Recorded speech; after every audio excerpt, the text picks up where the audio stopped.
I'm just a boy in the world, trying to figure out how I fit in this world. I'm just a boy in this world, trying to figure out how I fit in this world.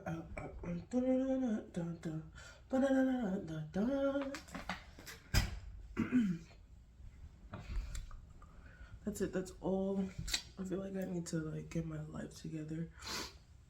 But honestly, I don't think it's like about getting my life together. It's about like creatively expressing myself in the most like optimal and on point way that makes the most sense, and that is time efficient and not so drawn out. I think also like doing weekly videos, it feels like it really takes a long week, or like the week is pretty short. It just feels kind of like, but I also think like I'm having these ideas of uploading like twice a week and then seeing what that does. Like maybe I'll do like one RT video and then like one vlog video, like more like real life, where I'm at in real life, not just like this like edited visuals of something that, you know, represents other things and sometimes are more abstract. Um, so yeah, that's where I'm at honestly, and that's how I'm feeling. And it's really just about seeing the thoughts of how I'm feeling and what I'm and where I'm at. I have more things on. I have things on my wall now. That is like a trash indicator. So like my trash can is underneath it because it's paper. I think paper bag, trash. You know, just things that need to be discarded a little bit. If you go shopping, you know, you get the wrapper, you eat the food, you have the wrapper, you put it back in the bag, you throw it away. You know what I mean? I don't know.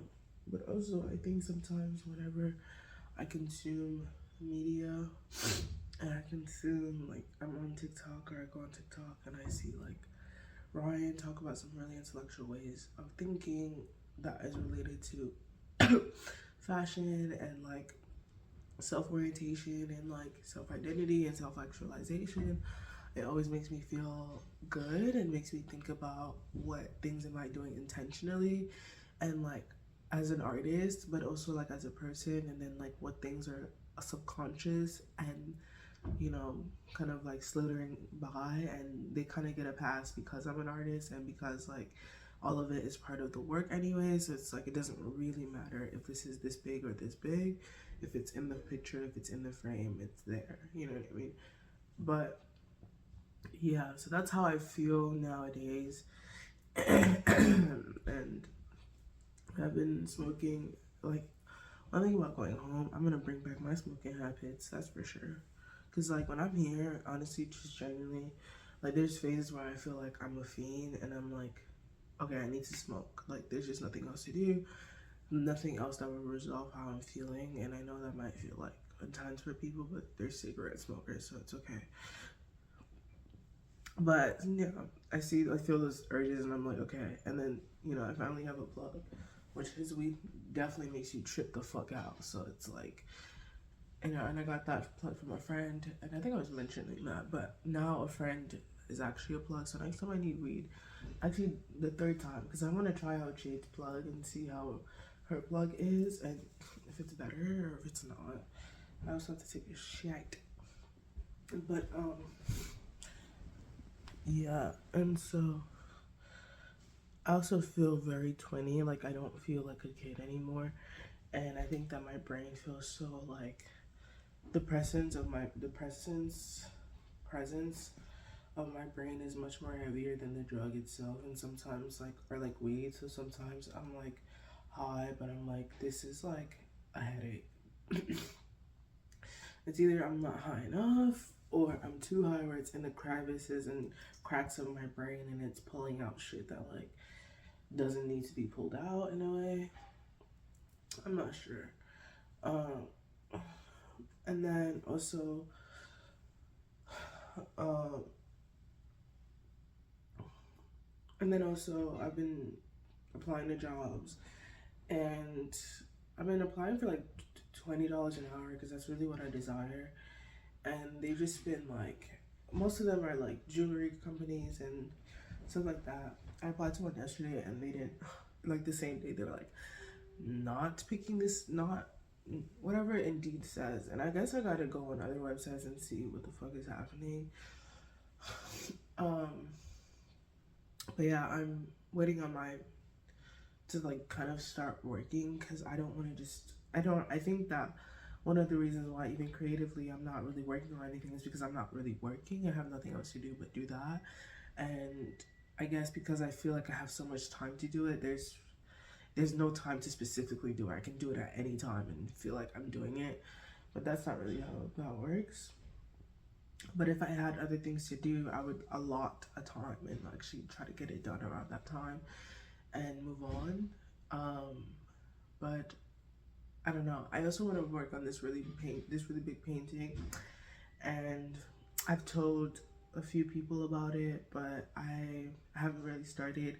I do have my reference photo, and I'm thinking about it, and I'm thinking maybe it's bigger than just like a painting. So I'm like thinking about that. I guess I'm still conceptualizing it, but like that's not even true. I just haven't like figured out how big I want it to be, and so every time I sketch it, I can only fit one body, and there's supposed to be like 3 or 4 like iterations. But I think I have a sketch, a brief loose sketch somewhere, and I might just go with that instead of like actually trying to draw out the picture before I paint it. And so also realizing like, okay, well, how has my painting style changed since being in high school and now being a uprising junior in art school, and realizing that, you know, when you're in art school and you have one 45-minute period to just paint or draw or whatever, that might be more pin focus and hyper focus than when you have, you know, I don't know, 6-hour classes and the subject is either film or fashion or whatever. So there's just much more like, I don't know. But either way, it's more so like outside of class, outside of school, you know, how do I practice my practice? What does that look like? And, you know, reflecting on last summer, you know, spending, I think all of June just getting acclimated to the fact that I wasn't in Chicago anymore. I was back home, but now I am in Chicago. I'm in my new apartment with my friends, and yeah, so it's a bit different. And I think also paying rent, like I feel like, okay, like there's no, even though there's no job, there's no need to worry. Like it's okay. Like we're here, we're living. You know what I mean? But yeah, so just things like that. I think that now that I'm saying them out loud feels really good. And I also just feel like I haven't seen my friends collectively in forever, and like I want to talk to people. I want to socialize. I want to chill. I'm not really all that ready to be going out to like hyper social places. I don't think. I maybe give it to next week or something. But I don't know. I think if I'm gonna keep on smoking, then like my social battery is just gonna be like depleted. So I just think that like I really have to decide, like, do I want to be, when I go out, social, or do I just want to be like there? Just be like, I'm just glad you guys are here. I don't even want to say anything. But yeah, let's call this an update of how I'm feeling. This is just one wall, and this is another wall, but there's things I'm looking at on this wall and on this wall. So yeah, but my room is coming together. It feels really nice. I was tripped out when I first got back and I got high. So tripped out of my mind, but I really like the way it's set up right now, and I'm just waiting for my comforter to put on a new comforter, because this one is so like, I hate the material. It's so like cheap and like grimy and like, not grimy but like gritty. I don't know, it's like, you see what I mean? And you hear that? See how soft that is? This is cotton, right? This is paper. I don't know what But this is from Macy's. They had like a really cute duvet. You guys have probably seen it, like the bluish one or like the tealish whatever one I used to have. And I never used their sheets because I was like, no. But now I don't have sheets, and I'm like, I did order some, but I want to wait till I get my comforter to just set up my bed. I do need more pillows and things like that. But yeah, I don't know. I read 2 books yesterday, and that was so satisfying to do. They were graphic novels or like graphic books, and they're so satisfying. And I think I want to read word book today, and I'm still reading my book on light, which I'm kind of excited to finish. I think that once I finish that book, I'll feel more inspired to make films, just because it's like a small like fraction of what I'm working on. And whenever I finish editing Shadows and Self, like you'll kind of maybe understand a bit of why I'm kind of obsessed with lighting. And in here as well, in this room, like there's 3 light bulbs, so there's deeper shadows when the lights are on and it's dark and it feels trippy, and but it feels nice because I feel like it's in the realm of what I'm working with, and I kind of really like it. But that was probably one of the reasons why I was originally tripping out before, because when it gets dark as well, because there's a brick wall right in front of the right in front of my window, it gets really dark, and I was just like but I've gotten used to it now, so it's not that deep. But I guess one of the final things I will say about this room and how I'm feeling is being in this room. Sometimes I feel like I'm in Italy, sometimes I feel like I'm in France, sometimes I feel like I'm in New York. I just feel like the possibility is endless every time like I add something somewhere and just set it up a little bit or get comfortable in a certain way, and I'm like, and I'm looking at my bed frame, I'm looking at the window seal and all the things on it, and I'm like, this is so me. And like it feels really nice to kind of start to develop a sense of self in a space that is all mine, and not have to worry about like external thoughts of how, you know, the room is messy, or if my closet is literally spilling out to the fucking door. You know, it's like, it's whatever, it's my room, like, you know. And no one really has to see that or experience that but me, unless I leave the door open and they want to glimpse in and see that this is how I'm living. And that's okay, because sometimes that's how other people are living. But it's been really nice, and it's a really nice size room. I think it's big, but it's not like overwhelmingly too big, and the ceilings are high. And yeah, it feels nice to be in here. The floors are creaky though, which is fine. Like it's not that deep. I guess that's what I had to say about the space. And I when I first got here, I was like going out more often, but I haven't been going out that often ever since we got a cat. I don't know, I just feel like I should just be inside. But I think I want to take a shit, right, maybe shower. I don't know when I'll shower, but who knows, probably smoke, probably paint. And also like the cat's in our studio space, so I might just die. But I think I'm gonna just be wearing a mask every time I go into that space, and just kind of like protect myself so that I'm not fucking, my eye is not like, hey, I want to come out my socket. And I'm like, fuck, but you literally can't. Or like my throat is like, bitch, like what the fuck. So yeah, that's how I'm feeling. Yeah, and it feels nice. It feels nice to be able to feel how I feel and not feel like I'm forcing things, or, you know, overwhelmed by other things or things of that sort. Bye bye.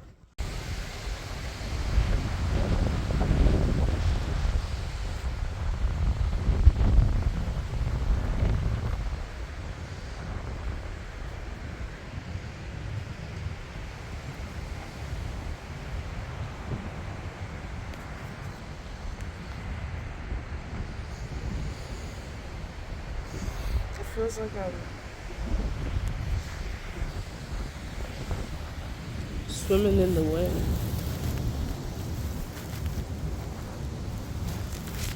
That's how it feels.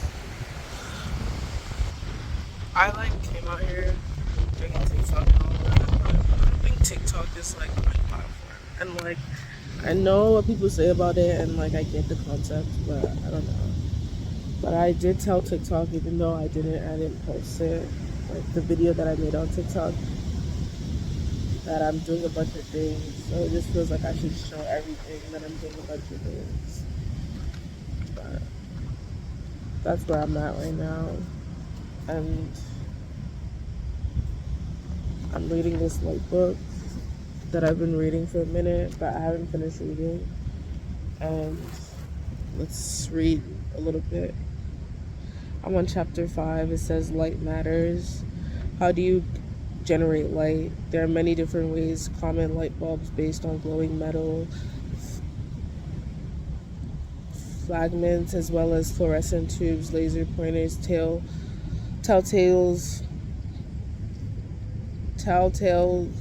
lights on electrical equipment, for toasters to car dashboards, sunlight and starlight, even for those in the northern and southern hemispheres of planet aurorae, fireflies and glowworms, and the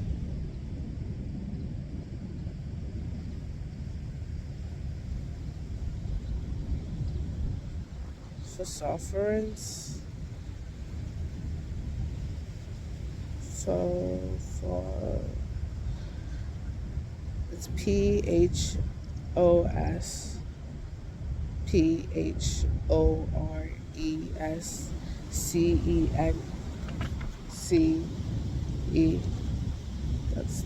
That's the spelling of the word. Let me know if you know how to pronounce that. I'm not sure if I just. Anyways, what is the means by which these very different things all generate all the same thing, light? The key is that they all involve matter, especially more specifically, they involve electrical charge moving about. And anyways, when these charges accelerate, that is, when they change their speed on their directions of motion, then the simple law of physics is that they emit light. Understanding this was one of the greatest achievements of the theory of electromagnetism. An electrical field has its origin in an electrical charge, such as an electron in an atom. The electric field attracting oppositely charged particles, such as protons, extended through all phases, although it gets weaker quite quickly as you move away from the electrons. As I noted in chapter 3, this is the force that arises from static energy. Oscillating atoms and bending electrons. Now say that the electrons move with sudden jerk. The field surrounding it moves also. The field surrounding it must move also, since it's linked inextricably to electrons. The charge in the field is illustrated in figure 25 as a kink. A remote proton will notice that the electron has moved only when the charge in the field that arises from electron movement has had time to make its way to the proton. This will take time, since the kink, and therefore the information that the electron has moved propagates about the speed of light. When the change does get to the proton, it will move according to whether the electron moves closer to, thus making the field experienced by protons stronger, so that it feels a stronger force, or further away, leading a weaker field and weaker force. Okay.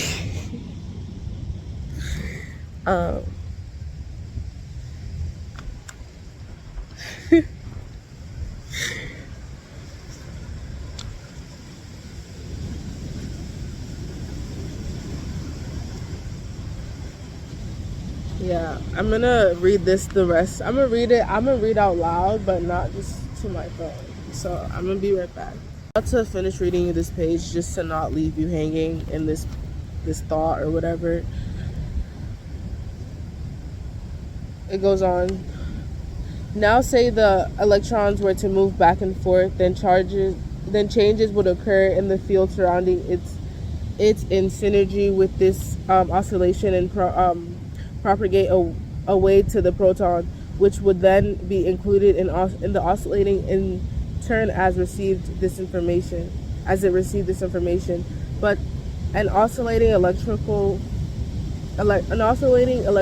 field as associated magnetic field, but then need not bother us here, is exactly what we mean by light.